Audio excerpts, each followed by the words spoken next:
punto de vista. Ernesto Pérez Valladares, candidato del Partido Revolucionario Democrático PRD. Nació en Panamá el 19 de junio de 1946.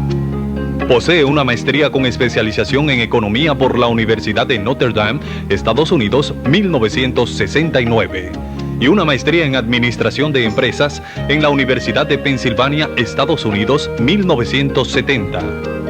En el periodo 1971-1975, laboró en el Citibank de Panamá en calidad de gerente, oficial de crédito y en el Departamento de Crédito Corporativo para Panamá y Centroamérica.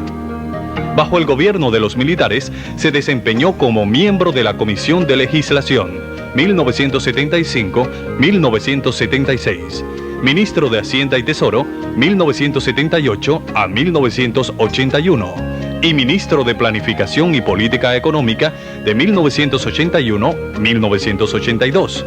Desde estos dos últimos cargos, impulsó las medidas de corte neoliberal, el primer préstamo condicionado, 1979, y el primer programa de ajustes estructurales en 1983. Actualmente es secretario general del Partido Revolucionario Democrático, PRD, y candidato a presidente por este colectivo político.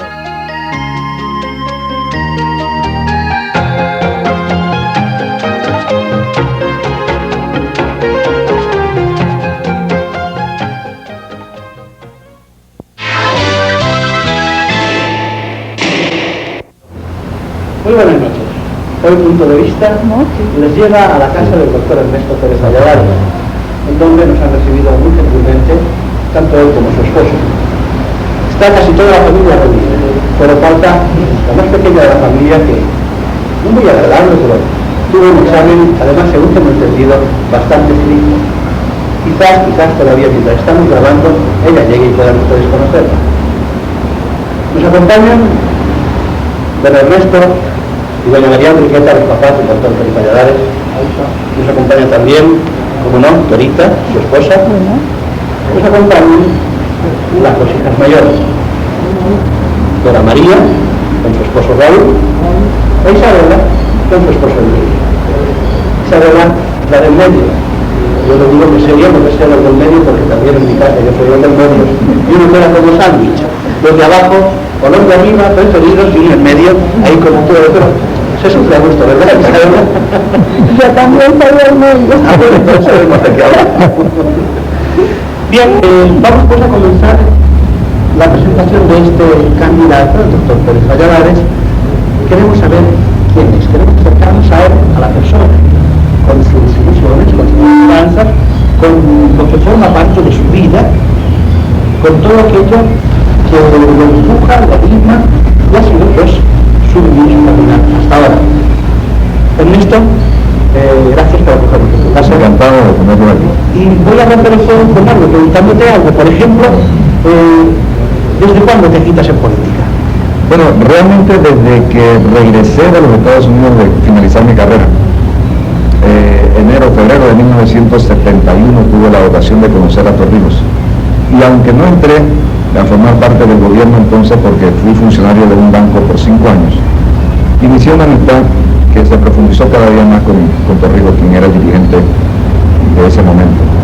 Así que yo supongo que si tuviéramos que ponerle una fecha, pues nada, sería febrero de 1970. ¿Pero te habías preparado para eso? ¿Tú lo habías preparado para trabajar? No, francamente siempre tuve la ilusión de participar, de poder contribuir y de poder hacer algo por el país, pero mi preparación no fue para político. Mis estudios fueron para ser un hombre de negocios, como lo fui, lo sigo siendo.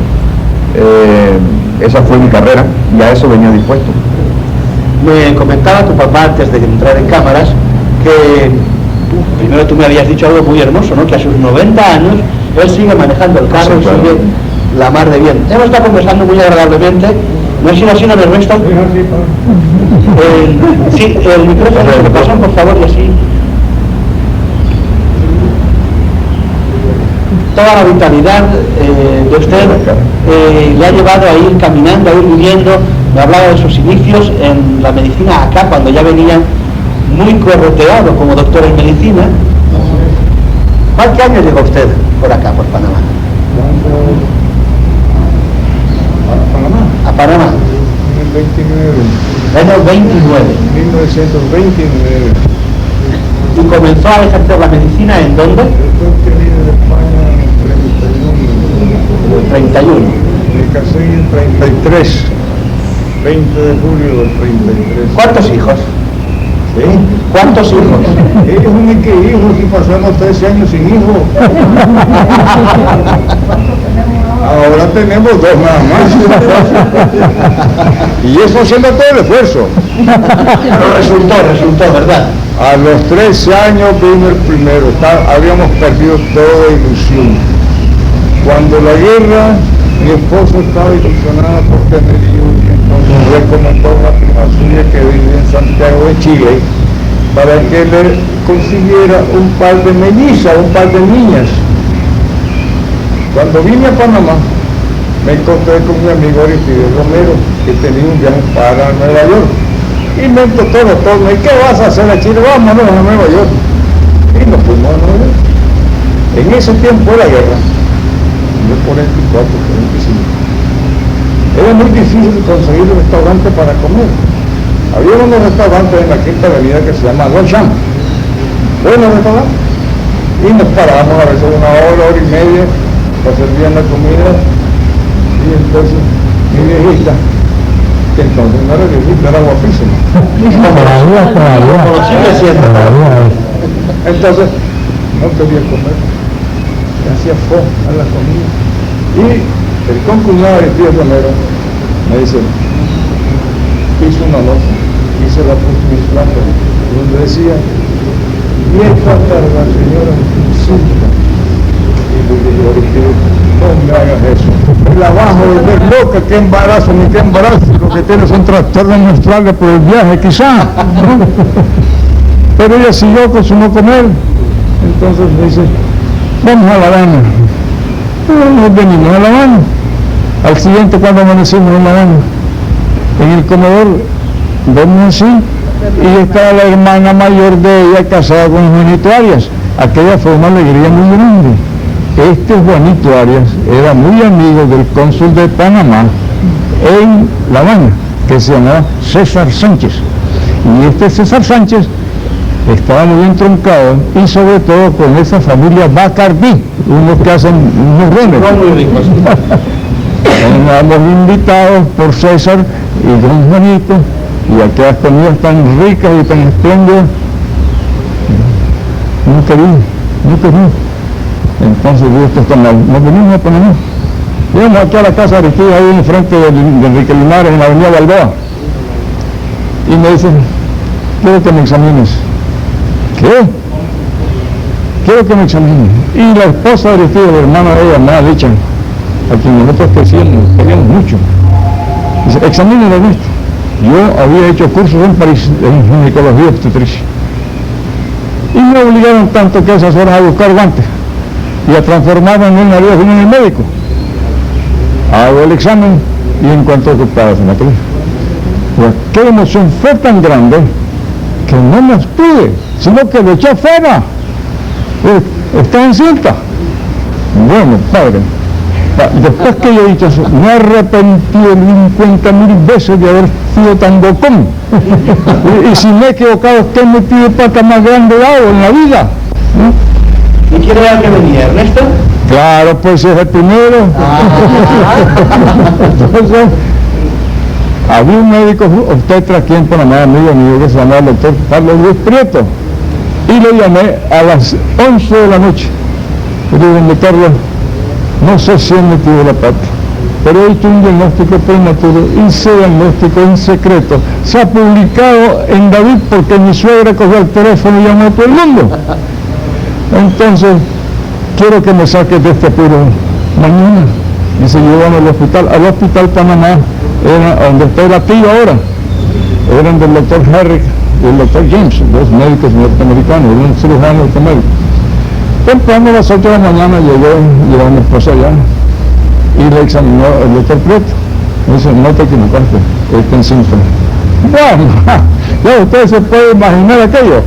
Esos 9 meses fueron extraordinarios para mí. Y cuando ya se presentaba la época del parto, que ahora teníamos señalado, nos venimos a la casa de Aristides. Y una madrugada, 4 o 5 días antes de la fecha, se despierta y me dice, alúmbrame, y le alumbro un charco de sangre inmenso. Se me fue el alma a los pies. Y dije, viene una placenta previa, vamos a perder el muchacho. Entonces, ya me aprieto esas horas. Y dice, vamos al hospital, vamos al hospital. Dice, no, es una placenta previa, es una placenta marginal, vamos a operarla. Yo estaba sumamente nervioso. Y entonces me dice Prieto, miren esto. En aquel cuarto está una señora parturienta, atiéndamela tú mientras yo opero a tu esposa. Y yo estuve por decir, no voy. No puedo andar de aquí. Pero yo, no voy. Y fue a atender partos. Cuando regresé, tenía Prieto a mí colgado de los pies y enrollado el cordón. Dice, fíjate lo que pasó. Eso fue. Eso fue Ernesto. Ahora yo quiero hablar con la mamá y preguntarle, que me diga doña María Enriqueta, Ernesto fue creciendo, fue haciéndose grande. ¿Qué tal era Ernesto ya muchacho? Ya, digamos, más que adolescente, ya un jovenzuelo? ¿Qué tal era? Bueno, una sola cosa quiero recordar. Vivíamos en Boquete y todos los niñitos vecindarios eran pobres. Ellos tenían, porque son domicilios, ellos tenían una carretita, unos scooters, unos patines, tenían rifle y todos los sacaban y venían los amiguitos, todos los niños pobres venían a jugar con ellos.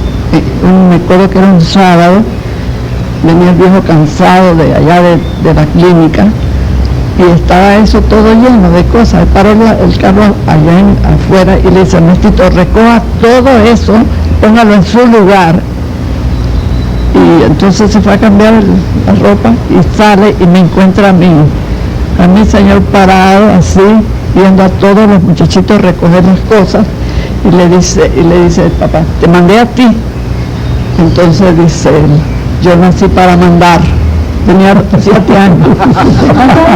7 años, 6, una cosa increíble. Yo me metí y nos metimos y nos reímos adentro, pero eso pasó. Pero afuera se pusieron serios, ¿no? No les reímos nada. No nos reímos ni nada. Yo tuve que meterme y los dos a reírnos adentro. ¿Y usted por qué cree con hijo de un doctor y con tanto doctor? Nunca se interesó, nunca. No. Hijo y nieto, imagínate. Sin ninguno. Fíjate que nosotros sí tenemos, a mí me hubiera gustado mucho seguir la tradición porque mi papá también era médico.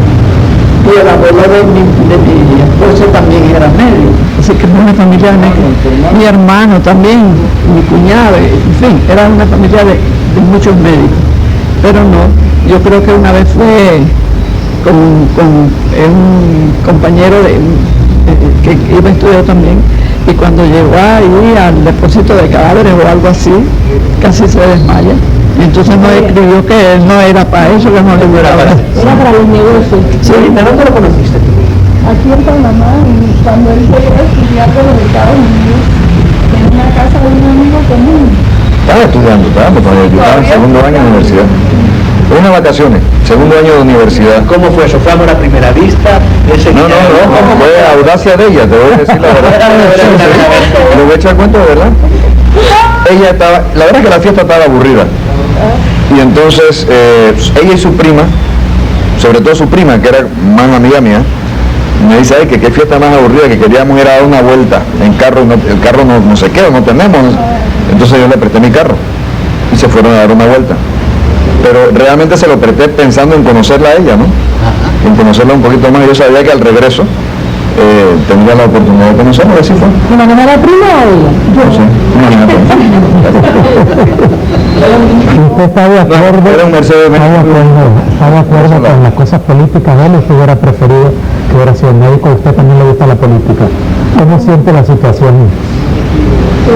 ¿Cómo podría decir que cuando yo me casé con él, yo no me casé pensando que él iba a ser un político? Yo me casé con él creyendo que él iba a ser un hombre de negocio. ¿Cuánto tiempo después de la presta del préstamo del carro se casaron? 2 años después. 2 años. Ah, pero estaba en la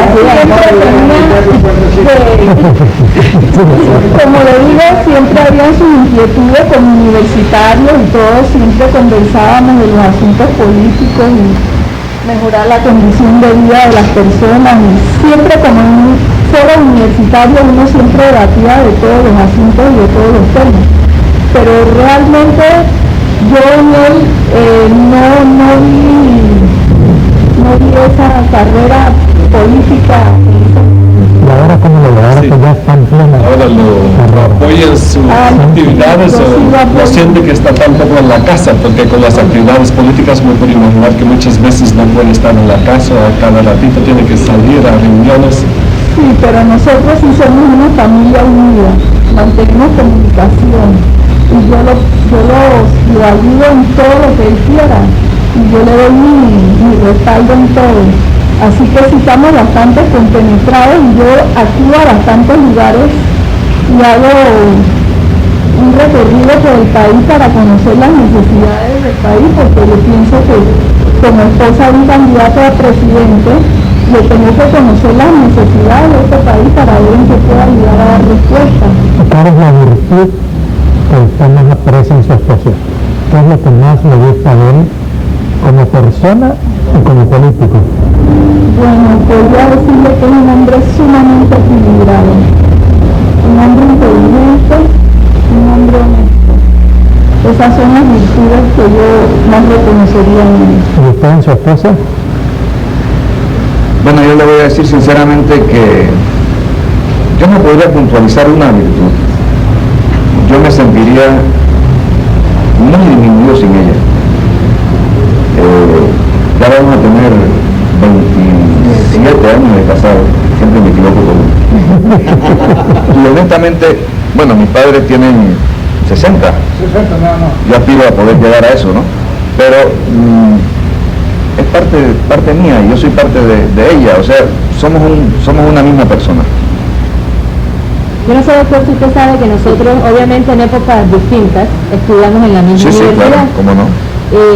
Obviamente era Yo sabía que algo de bueno tenías tú. Bueno, yo quería que nos contara un poco cómo fue eso. Fue una universidad que incluso en mi época era tan estricta, tan católica. En su época me imagino que eran nada más hombres. Solamente hombres, sí. ¿Qué significó esa experiencia? Bueno, te digo algo, yo me gradué muy niño de escuela secundaria.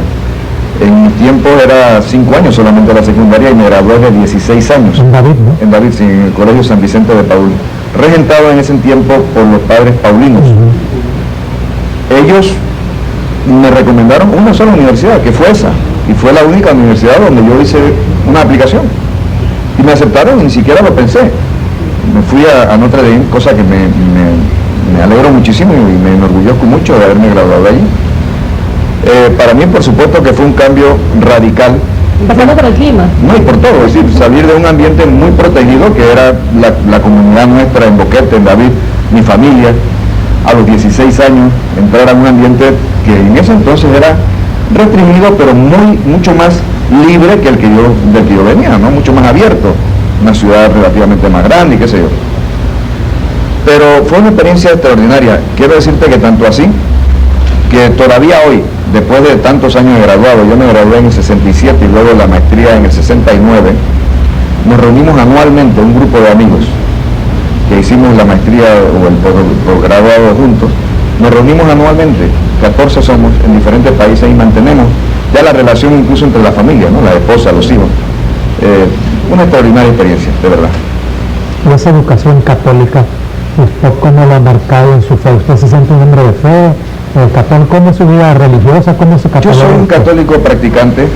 Yo creo mucho en mi religión, en mi necesidad espiritual mía y de mi familia. Quizás no tan abiertamente como otros, muy íntimamente, muy en familia, pero sí, en efecto, la educación religiosa nos orienta y nos marca. Además que vengo de un hogar de mi padre y mi madre que también son profundamente religiosos. Y esta educación religiosa, esta formación o sentimiento religioso que usted dice, ¿eso influye también en su quehacer político? Definitivamente. ¿En qué sentido, por ejemplo? En todos los sentidos, padre, porque no se puede separar una cosa de la otra. Usted actúa de la misma manera como es. No se puede separar. ¿Qué dimensión o qué transforma eso a su manera de hacer política, por ejemplo? Bueno, yo creo que me da a mí una dimensión un poquito diferente a lo que sería de otra manera. Yo creo que me da la dimensión social, lo que la Iglesia llama la preocupación por los pobres, por los marginados, por los más humildes, que quizás no sería normal de una persona de mi posición económica, por decir algo, ¿no?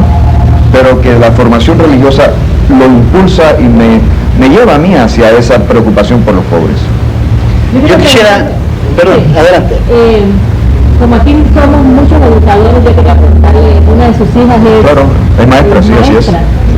¿Por qué? ¿Qué te ha gustado? ¿En dónde enseñas? ¿Qué puedes decir de eso, de ser profesora, que es tan importante? Es un ejemplo tan importante. Y toda la vida desde que estaba en la escuela, me acuerdo que le rogaba a la directora que cualquier maestra que faltara, que me avisara que yo iba a sustituirla gratis, y a mí me encantan los niños. Me gusta saber que estoy aportando algo para el país, para gente del mañana, y me gustan los niños más chiquitos porque en realidad son los únicos, uno de los niños que, o sea, la edad que uno más le puede llegar, más puedes dejar tu huella, pues que has hecho algo por ellos, que les has enseñado a leer, que les has enseñado a escribir, que les has enseñado a quererse a sí mismo, por eso. Más que nada. Enrique, yo quisiera que tú nos dijeras, quisiera que Enrique nos dijera cuál es tu experiencia con respecto a tu suegro. Pero así de verdad, no porque eres bueno, sí. En realidad yo lo conocí a ellos hace alrededor de unos 6 años, ¿verdad? Y siempre he tenido una muy grata experiencia. Desde el primer momento que los conocí me trataron muy bien. Me recibieron en esta casa, siempre me tuvieron las puertas abiertas. Mi tía Dorita, el doctor, y yo en realidad desde ese momento los quiero como que si fueran mi familia, y a veces más que eso. Y en tanto al doctor, pues lo respeto a él mucho porque es un hombre de decisión, un hombre con carácter, y por eso yo pienso que es el hombre indicado para ocupar la posición que tengo hoy en día. Y pasando de yerno a yerno, yo le preguntaría a Raúl también que nos dijera qué admiras más en ellos, en ambos. Bueno, yo creo que lo que yo admiro más de mi suegro es que él es amigo de los amigos, trata de mantener unida a la familia. Con todo este enredo de la política y las giras, él siempre trata de sacar un momento de su tiempo, nos llama a todos, conversamos, dialogamos, y yo creo que yo me siento orgulloso de ser parte de esta familia, porque no es en todas partes que uno puede ver esto, especialmente ahora mismo que se está discutiendo el Código de la Familia. Usted ve que muchos de nuestros problemas en Panamá se deben a la falta de la unión familiar, a la falta de un matrimonio consciente y con valores morales en alto. Los abuelos, los padres de mi suegro son un ejemplo que yo trato de seguir todos los días, porque al cumplir 60 años de casado, yo lo ando pregonando ahí como voz del pueblo, porque es algo verdaderamente hermoso.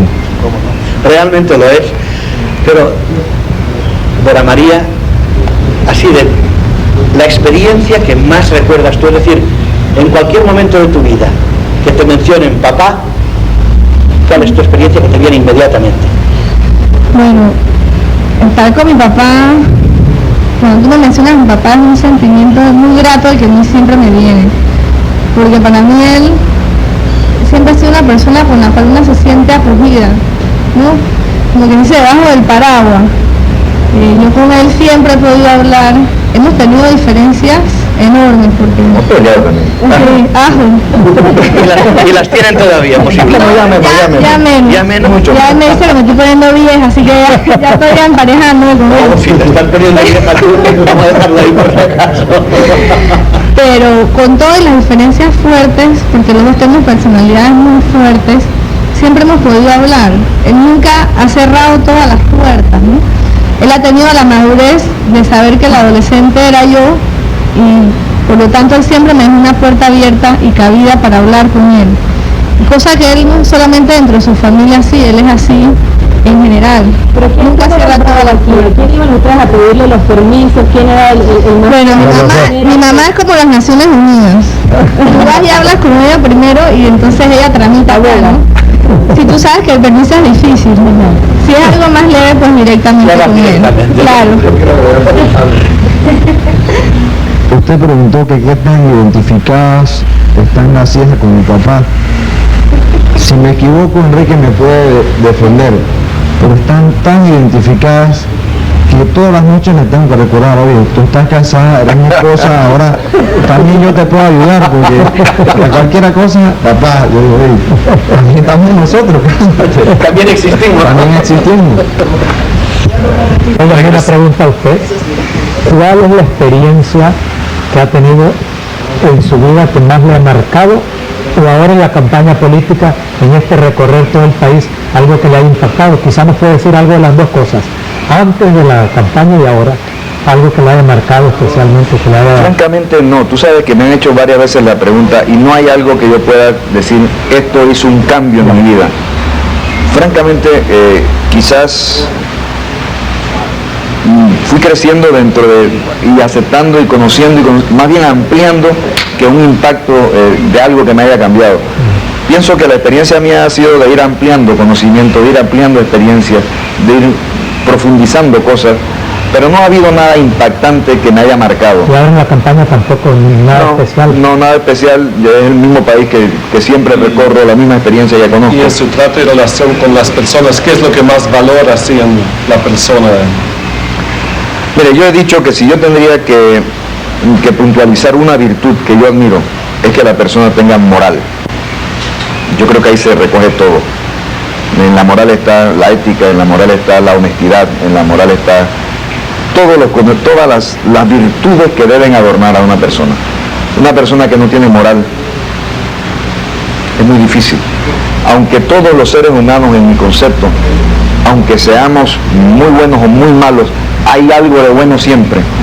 La persona que es amoral o inmoral, para mí vale muy poco. Porque se habla mucho que en la sociedad panameña como que se ha perdido un poco la moral, digamos. ¿Cuáles valores tú piensas que yo creo que se ha perdido mucho los valores familiares, se ha perdido la estructura familiar y de allí vienen una serie de factores. Creo que tenemos que reforzar en consecuencia y por eso nosotros planteamos todo el esfuerzo gubernamental que podamos hacer hacia el fortalecimiento de la estructura familiar. Yo quisiera poder traducir lo que ha sido la experiencia de mi vida, heredada de mis padres, la estructura de mi familia, lo que ustedes han recogido aquí hoy. Yo quisiera poder proyectar eso nacionalmente, yo quisiera que de alguna manera pudiera ayudar a que esos valores familiares fueran cimentados en la sociedad panameña. Ernesto, yo quisiera hacerte dos preguntas. La primera de ellas, ¿de dónde viene eso de toro? Bueno, te cuento. Siempre, como sabes, me crié en Boquete y venía a pasar las vacaciones de anuales de la escuela, un par de meses donde mis primos acá en Panamá, mis primos Nico y Emanuel González Revilla y Roberto, que Dios lo tenga en la gloria.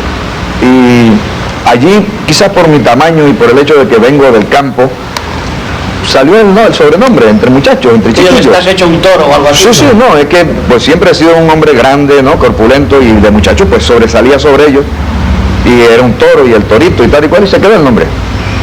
Pegó y desde chiquillo, de los 10 años, de los 11 años, me conocen por el sobrenombre. La otra pregunta está un poco ligada a eso. Tienes una complexión atlética y demás. ¿Eres deportista? Sí, cómo no. ¿Qué deportes? Corro todos los días, hago mucha gimnasia también. Siempre he practicado más que nada los deportes, fútbol americano, hice en la universidad, pero más que nada deportes de este tipo, ¿no? De correr, atletismo, buceo, que me gusta mucho. Una última pregunta antes de cerrar este segmento. Anoche le decía a mi médico que tenía 2 semanas de haber dejado de correr porque acabo de pasar un periodo de gripe, que creo que todo el mundo lo ha tenido. Pero que ayer vino mi profesor de educación física y me dice, bueno, vamos a ver si has perdido condiciones. ¿Cuántos abdominales puedes hacer seguido? Le dice 100. Me dice el médico, 100. Sí, 100. Quiere decir que estás en buenas condiciones. A mí me hubieras dejado el tercero, creo. El primero, bueno. Tampoco así. La última pregunta antes ya de cerrar este segmento es, ¿qué tal te sientes tú en el ámbito familiar, en la casa, con tu gente? Te voy a decir la verdad. Esto es lo que me da a mí mi paz.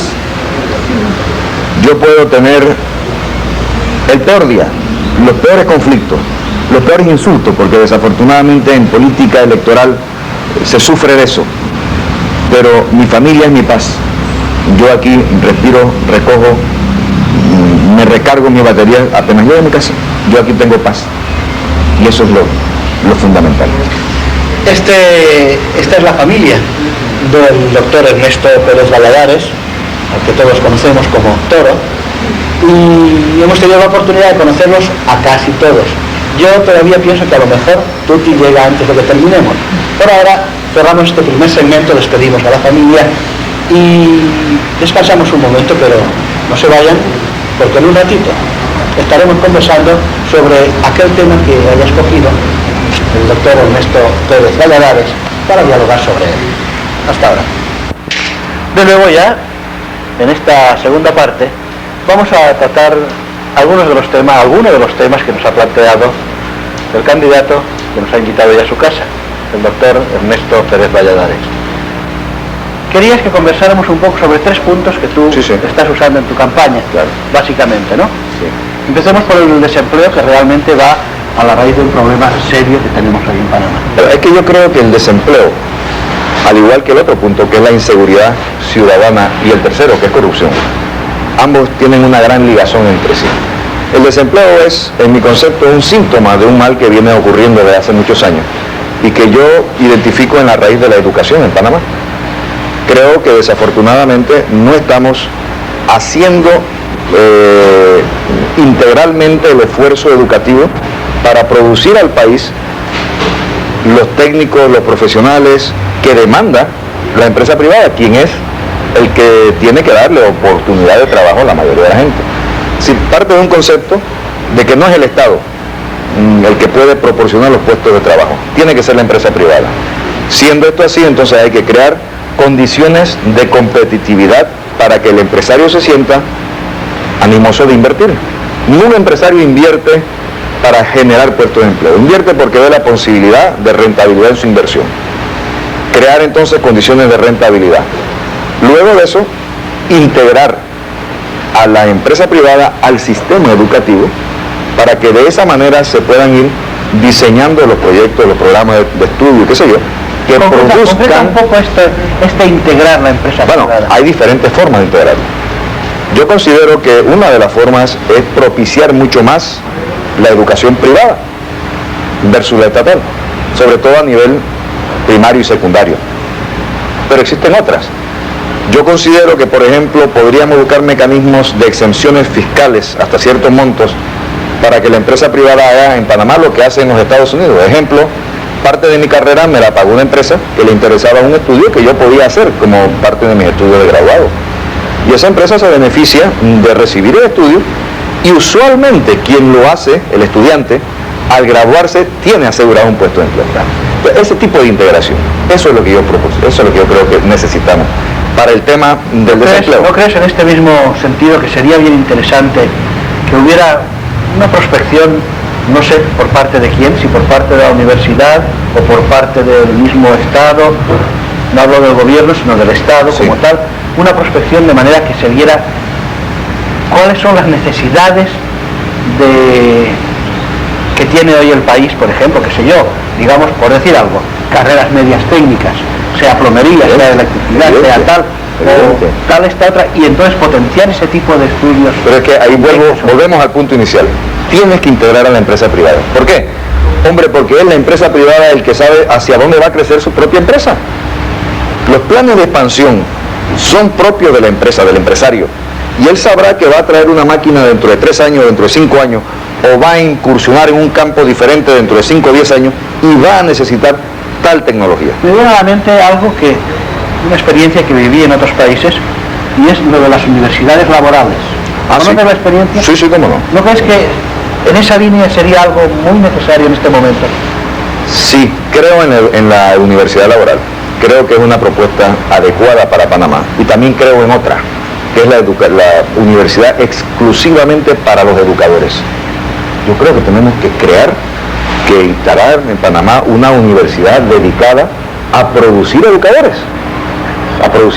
con estos nuevos criterios que demanda la educación nacional. Yo he tenido una incógnita siempre. Me acuerdo, y oigo hablar también acá a las personas mayores, de aquellos maestros míos o de aquellos maestros cuya personalidad no era el maestro solamente en la escuela, sino que era integral, es decir, la figura del maestro en su vida dejaba huella en la vida de uno, ¿no? Se ha perdido un poco. Aquello se perdió. Hombre, se ha perdido un poco porque desafortunadamente incluso la calidad de vida del maestro, la paga que recibe por su servicio, ha deteriorado muchísimo. Entonces hay menos identificación y menos compromiso entre el maestro y el educando. Pero acuérdate de aquel refrán que dice, aquel refrán antiguo que dice, pasas más hambre que un maestro de escuela. Sí, de acuerdo, tiene que tener la vocación. O sea, por lo visto siempre siempre ha sido mal pago, pero siempre hubo un respeto muy especial. ¿Cómo no? En la comunidad por el maestro, por el profesor, y luego en la universidad. Y era todo un estilo de vida diferente, que desafortunadamente por estas, a veces, improvisaciones nuestras, como que hemos perdido mucho, ¿no? Pero bueno, regresando a nuestro tema, me parece que ahí está la raíz del problema de la desocupación y del desempleo en Panamá, y que evidentemente no se puede solucionar en un periodo de 5 años. O sea, tenemos que empezar a crear las condiciones que dé la posibilidad de solucionar el problema en objetivos a mediano plazo. Pero al mismo tiempo nosotros hemos planteado, y lo repito aquí, la posibilidad necesaria además de generar inversión pública que signifique empleo temporal. Para eso hemos propuesto nuestro programa de obras públicas, que pasa, como ustedes saben, por algunas carreteras, algunas autopistas, y que ya hemos divulgado en algún momento. Pienso sinceramente que tanto ese problema de la desocupación o el problema de la falta de educación, como el otro de la inseguridad, que de algún grado de ligazón habrá, por supuesto que hay maleantes, pero hay también el maleante por necesidad, aquel que no encuentra qué hacer frente al hambre de sus hijos. Ese problema de inseguridad y luego el tema de la corrupción son los 3 temas que están todos quizás hilados por un solo denominador común, que en nuestro concepto es la desintegración de la estructura familiar en Panamá. Ahora mire, hay un punto que siempre a mí me llama la atención cuando se toca el punto del desempleo. Sí. Es decir, la mayoría de los candidatos, y no solo de los candidatos, sino se oye en foros, en la universidad, en seminarios, cuando se habla de combatir el desempleo, se habla de generar riquezas. Y eso es obvio que es necesario. Pero, ¿qué pasa si se genera riquezas y el porcentaje mayoritario de esas riquezas quedan en los que ya tienen? Entonces muy poco se habla de repartirla, de redistribución, y cuando se habla de redistribución dicen no, que se redistribuye creando, y otra vez vuelven, pero como que se quiere evadir el que los que tengan más paguen una cierta cuota de sacrificio para los que tienen menos, como quien dice, en pocas palabras, no toquemos a los de arriba, simplemente mejoremos a los de abajo. Yo no sé si eso es realista. Hay 2 caminos de pensamiento en cuanto a este tema de la generación de riqueza y la redistribución de riqueza. Una es lo que se ha denominado neoliberal, y que realmente no debiera ser neoliberal, sino neoclásico, y que consiste en enriquecer a la clase de arriba con la esperanza de que se enriquezca tanto que desborde. Bueno, yo creo que eso es una tesis absurda, francamente, y ha dado fracaso en toda América Latina y en todas las que se trata de implementar aquello. Dale ya el anglicismo. Y el otro, que es el camino de la redistribución a medida que se crea la posibilidad de inversión rentable. Pero ¿cómo se redistribuye riqueza nacional? Es que ahí es donde está la llave del asunto. Por eso nosotros hacemos tanta énfasis en la educación, porque la educación es el mejor mecanismo de redistribución de riqueza. Pero junto con la educación de todo modo es necesaria la inversión. Entonces, ¿qué es necesario?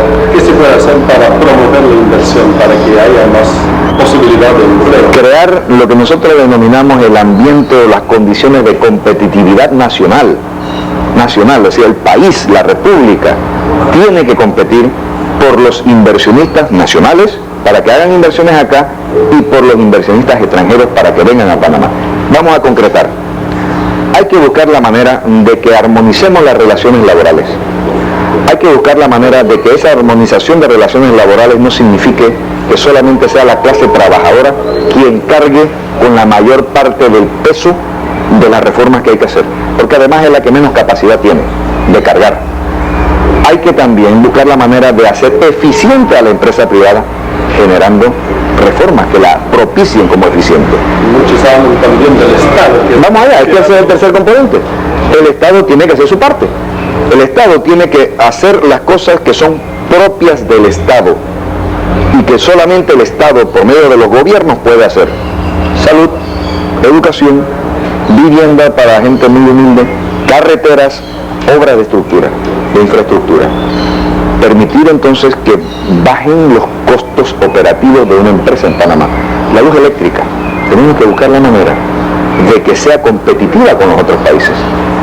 Que la mano de obra, aunque bien pagada, sea eficiente con una empresa privada, eficiente económicamente hablando, para poder competir. Esos son los climas, las condiciones de competitividad a que yo como economista puedo aspirar en Panamá para propiciar esas inversiones privadas. Pero cuando uno oye a otros candidatos plantean cosas muy similares en este punto, de que es necesario los servicios que funcionen bien, que no sean tan caros, que se produzca más. ¿Usted no cree que a través de eso se podría llegar como una concertación nacional? Evidentemente, es que partidos, porque esto es interés de todos. Evidentemente, Néstor, si es que el problema no es de un solo partido y el concepto no es de un solo grupo, tiene que ser nacional. Y yo creo que, bueno, evidentemente yo pienso que voy a ganar las elecciones y estoy dispuesto a propiciar la concertación entre todos los grupos políticos y los sectores nacionales, porque son temas que diseñan no solo los partidos, no, por eso he dicho, partidos y demás fuerzas. Creo que son temas que diseñan los objetivos nacionales y que son invariables, independientemente de quién administre el Estado en un momento dado. Pero doctor, cuando usted sale a la calle y habla de esto mismo que está hablando con la gente, sí, ¿qué es lo que usted percibe de ellos? ¿Hay esperanza, hay desesperanza, hay credibilidad? Yo creo que el panameño, por más humilde que sea y por menos educado que sea, percibe que quien le diga que va a solucionarle su problema con inmediatez es un demagogo.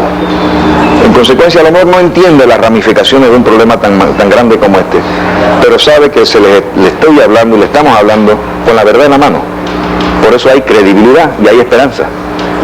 Es evidente que desafortunadamente no son temas que se pueden solucionar a muy corto plazo. Además, no solamente se le puede echar la culpa al gobierno son temas que vienen de arrastre y que traen problemas de arrastre de hace 10 años. Yo quiero tocar un punto que es un ejemplo clásico. En todo mi recorrido urbano y rural hay un problema generalizado: falta de agua potable. Fíjense qué cosa tan sencilla, pero qué cosa tan necesaria para el desarrollo humano y el desarrollo económico. Agua potable. ¿Por qué? Porque hace 10 años se dejó de invertir en la generación de agua potable y las cosas que se hicieron se abandonaron y las tuberías que existen ya están dañadas y los pozos que existían se dañaron y no ha habido un aumento en la inversión, que es redistribución económica, para poder dar un servicio tan básico como el agua potable. A eso es que hacemos referencia. Yo quería plantearte otro asunto, a ver cómo lo ves, y es el de los jóvenes. Sí. La estadística da un porcentaje altísimo, más de 2/3 de la población es joven. Gracias a Dios. Los jóvenes terminan, gracias a Dios, cómo no, terminan su preparación en la universidad, salen al mercado de trabajo y se encuentran con que no hay. Pero además resulta que recientemente alargaron la edad de jubilación, lo que significa también que el sector más mayor tampoco deja no hay reemplazo, trabajo libre, no hay reemplazo. Entonces, ese tapón, ¿cómo ¿Cómo se soluciona? Yo creo que la única forma es reorientando a los jóvenes a profesiones que tienen demanda. Sinceramente, por eso, mira, yo entiendo perfectamente no solamente el trauma social, el costo económico que significa un joven para la sociedad en su conjunto, que ha invertido 17 o 18 años en ese joven, que luego se gradúa con la suposición que le hemos metido en la cabeza que ese es el camino de su superación económica y social, y al graduarse no hay trabajo.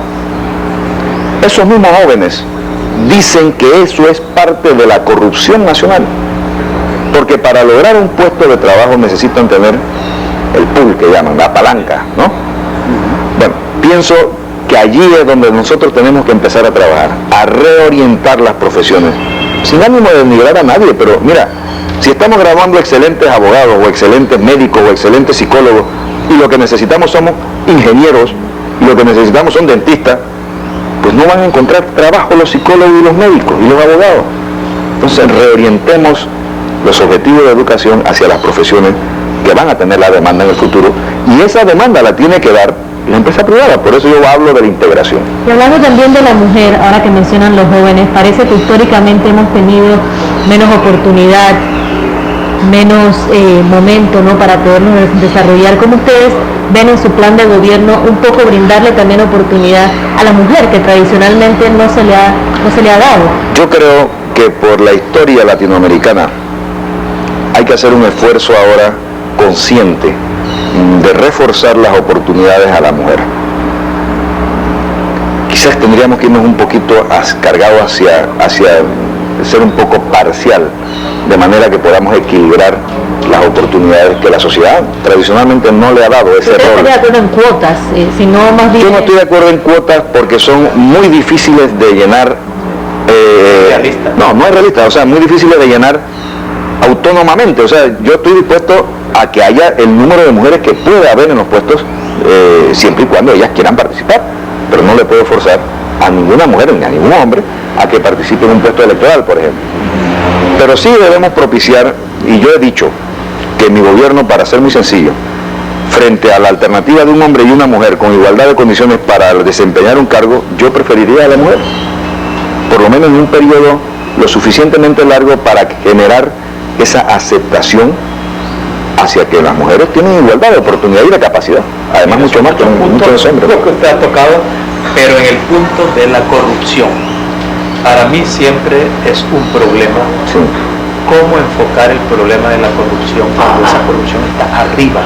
Sí. Por ejemplo, si en los ministros, los legisladores, el ejecutivo, el judicial, el legislativo, en los grandes poderes, arriba, y en las grandes empresas está la corrupción, ¿quién le pone el cascabel al gato? Porque ellos son los que hacen las leyes. Ellos te voy a decir por el mango. Te voy a decir que es muy fácil combatirla, pero arriba. Te voy a decir algo.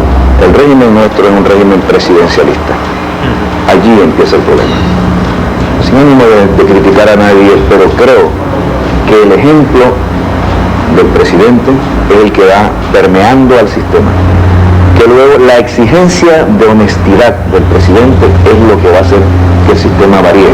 Yo honestamente creo que las personas le imprimen su propia personalidad a la institución que dirigen. Si hay el laissez-faire o si hay el dejar hacer, mucha gente trata entonces de hacer de acuerdo a su criterio. Si hay un seguimiento más de cerca, que creo que es el rol del presidente, sino para qué es, entonces las cosas son diferentes. Entonces se habló del tema de la concertación nacional, sí, pero para que sea posible la concertación creo que también es necesaria una reconciliación política. ¿Su partido usted la considera como la más adecuada para promover esta reconciliación? Yo creo que sí. Yo creo que nosotros hemos dado un ejemplo de reconciliación en nuestro partido. Yo creo que hemos tendido la mano en muchos casos. Incluso usted ha visto la actuación de la campaña nuestra, donde no se puede negar que hemos sido agraviados. Sin embargo, no hemos respondido, hemos puesto la otra mejilla, si se quiere.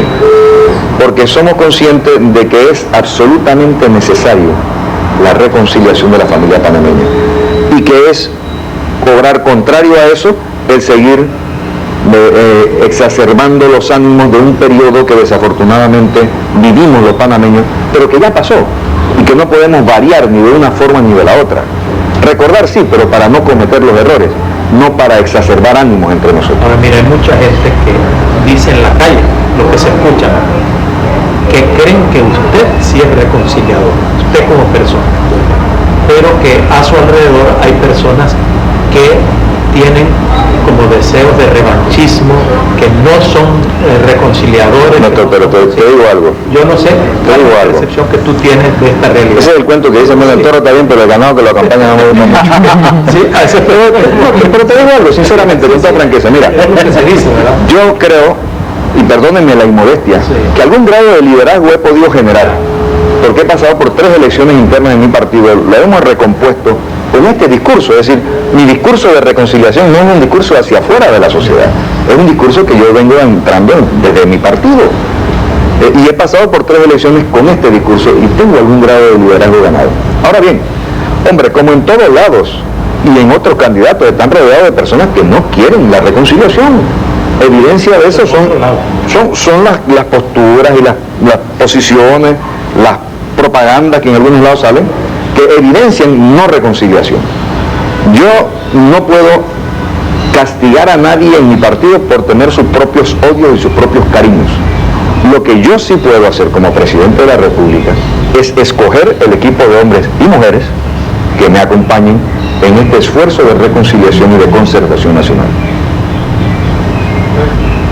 Realmente creo que hemos tocado los temas que queríamos conocer y que tú querías conversar con nosotros. La seguridad ha faltado. Sí, unas palabritas sobre la seguridad. Claro, bueno, muy sencillo, el tiempo mata, sí. Muy sencillo, digo lo siguiente, quizás por haber estado un poco muy conscientes del militarismo, de lo que pasó en los últimos años, hemos dejado pasar la profesionalización de la Policía Nacional.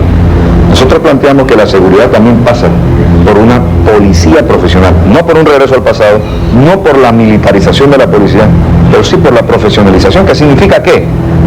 Evidentemente preparación, entrenamiento, relaciones con la comunidad, un plan consciente de integración a la comunidad y los elementos básicos físicos, automóviles, comunicaciones, armas, para hacerle frente a la delincuencia. Podría hablar más, pero sé que el tiempo nos mata. Muchas gracias, nos hemos sentido muy a gusto conversando contigo. Ha sido un gran placer tenerlo acá con nosotros. Y el hecho de que nos hayas acogido en tu casa, con tu familia. Con mucho gusto, pues siempre nos ha acercado a lo que queremos acercarnos, a la persona. La persona está por encima de cualquier otra cosa. Siempre la persona, de alguna manera, creemos, y además con nuestra fe lo profesamos, es la imagen de Dios.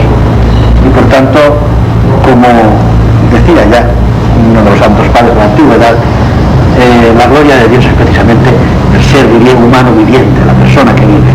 Entonces, eso es lo que queremos, estimados televidentes, que ustedes vayan conociendo la persona de cada uno de los candidatos y conocerlo a través de eso tan sencillo como es su vida diaria dentro de una informalidad como es la que se comparte alrededor del refresco, alrededor de una taza de café.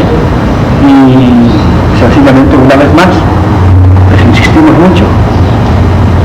Ojalá podamos ayudarles a discernir, para que cada uno de ustedes, en conciencia, ante Dios y ante la patria, dé su palabra por aquel que considere que es no el que mejor o más cosas me va a dar o más va a hacer por mí, sino por aquel que mejor nos puede guiar a todos hacia los objetivos nacionales.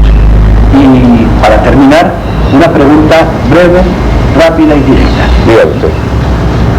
Ernesto, tú nos pides tu voto. Yo te pregunto, ¿por qué tengo que votar por ti? Te puedo responder como dice mi propaganda, porque soy tu única oportunidad. Eso nos dice Ernesto y ese es el mensaje que deja para todos ustedes. Muchas gracias y nos vemos otro día.